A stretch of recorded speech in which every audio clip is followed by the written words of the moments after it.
when someone or an employee picks your CV, the employee should be able to tell who you are, mainly from what you have written.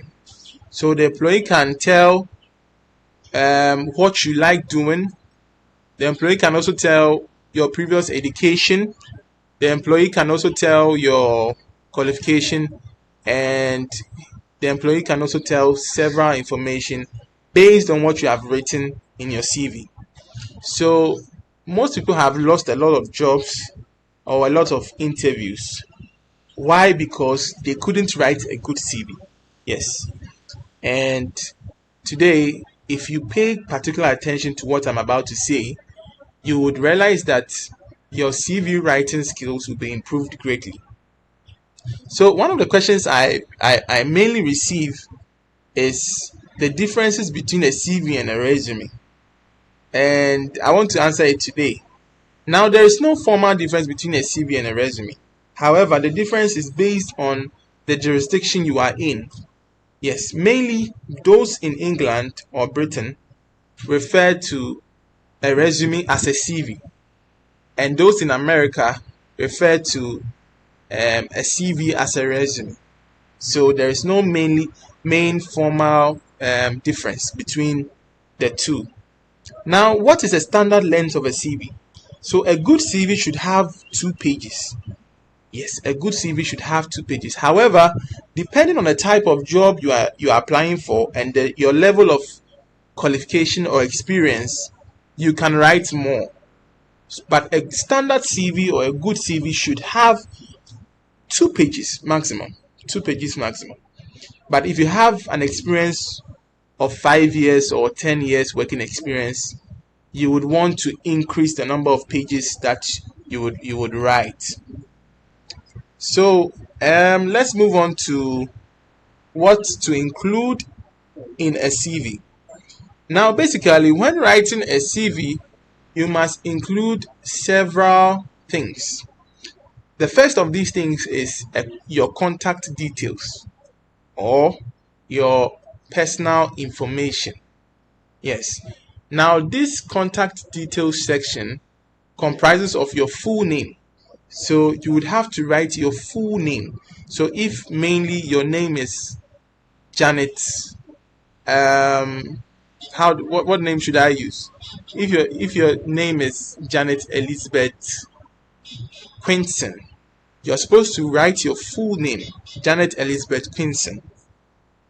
You'd have to also state your address, your home address, and also state your mobile number. So in stating your mobile number, you'd have to add your country code to your mobile number, which will give you an extra appeal, And also you have to state your email address. Yes, you have to state your email address. You'd have to get a very good email address, and you'd have to state your email address. Now, most people would say, the job I'm applying for, I am an illiterate, or I am not really equipped to have an email address. Most employers want their prospective employees to have email addresses. Yes.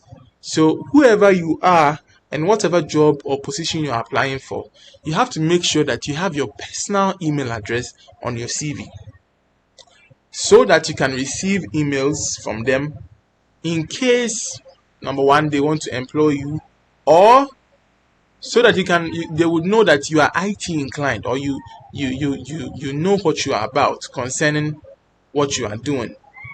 So you'd have to also write a personal statement, yes, or a brief profile of yourself. Now, a CV profile is a concise statement that highlights a key attribute, and that highlights your key attributes and helps you to stand out from other prospective employees. Usually, this is placed at the beginning of a CV, so that when somebody picks your CV, the person will know who you are from what you are writing. But it shouldn't be too much. You shouldn't write too much to bore your employer or your prospective employer. It should be quite brief. It should state who you are, your interests, what you like doing, what you would bring forward, what are your objectives, what are your aims, specifically in the personal statement. Also, you'd have to go to your educational background section. So your educational background section will talk about your previous education. Now, here is a very serious one. This aspect is very serious in the sense that most people now would put in their primary school, their JHS. Ideally, it should start from your high school, university, or any other qualification you have. So your previous educational background should be indicated in your CV, and it should put across the dates with which you finished these institutions. So basically, if you finished maybe you finished University of Ghana Business School, you would have to put it there that I finished maybe University of Ghana Business School 2014 to 2018, right? Yes. So the next one is your CV should include your work experience. Yes, you're supposed to list your work experience in reverse order. Yes, making sure that anything you have mentioned, making sure that you have mentioned any positions you have occupied in with respect to employment. So you include the title of your job, the name of the company, and the key responsibilities you were assigned to. So with the key responsibilities, you are supposed to be very brief with that. Do not write so much so that it will bore your prospective employer. You'd have to also move on to your skills and achievements. This is where you talk about your foreign languages that you speak, your IT capabilities, your skills. Maybe if you know how to use Photoshop, if you know how to use Microsoft Word, you know how to use Excel, you know how to use any other relevant tool that will be very relevant to the job you are applying for.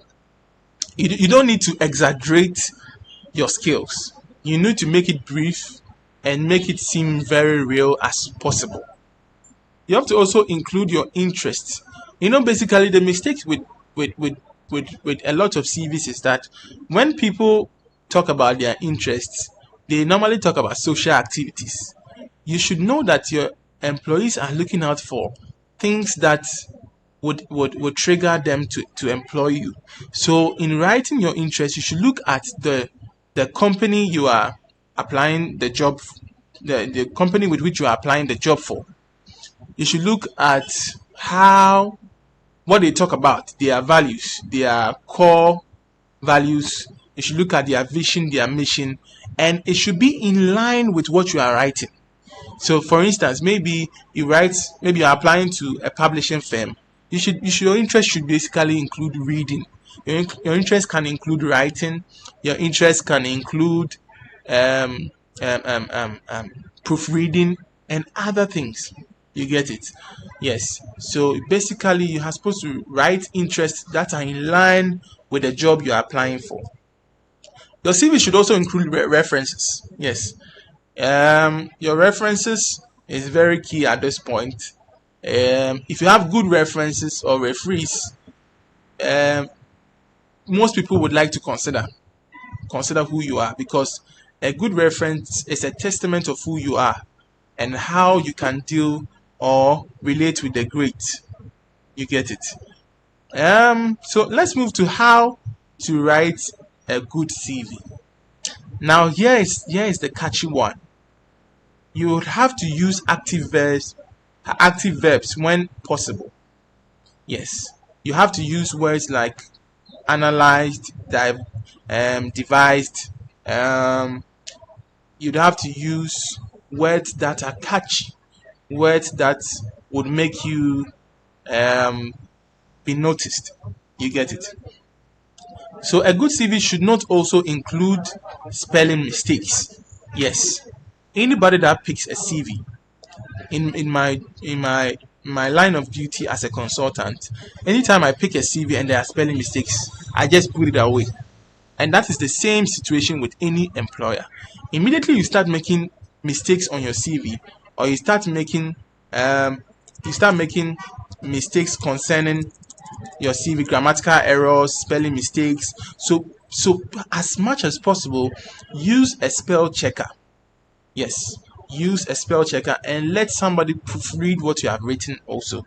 So I can recommend Grammarly for you to use, and also avoid generic or overused phrases such as team player, hardworking, multitasking, and what have you. You'd have to tailor your CV to suit what you're applying for.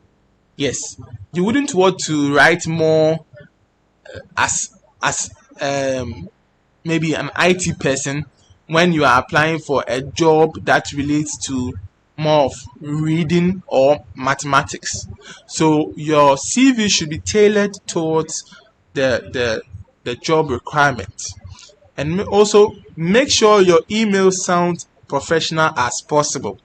Now you would have people using emails that are quite unprofessional. They use their nicknames as emails and all that. Make sure your email has your name in it and it's quite professional as possible. That shows who you are. Number the next one is don't lie or exaggerate on your CV. Don't lie or exaggerate. You find most people lying on their CV. Sometimes they mostly say, "Oh, I went to this school," but they didn't go to that school. Or I had this grade, you see, and they didn't have that grade. Yes, most people would lie about their university education, the kind of associations they are part of, and all that. Some people will also lie about their previous employment positions. Yes, don't lie on your CV. So basically, these are what you should look out for when writing a CV. Now I'll put in my bio several links of websites that you can get templates to use when writing a good CV. You can opt for a template and what do you call it? You would edit it. Let me show you one site I found when I was looking online. So this is the site. The site is called builder.zt.com. builder.zt.com. I would put it in my bio and you would have to check it out yourself. Yes, so don't forget to put it. I would also show you a couple of CVs I have written, maybe my personal one, and let me show you my personal CV. So the contact details, I would have to skip that. Let me skip that quickly. So you see my personal profile is there, the skills are there, the education is there, high school, university degree is also indicated there, my work experience, my activities and honors, as referees is also there, so I would like to skip that one because of personal reasons. Okay, so basically these are what you should do when writing a good CV.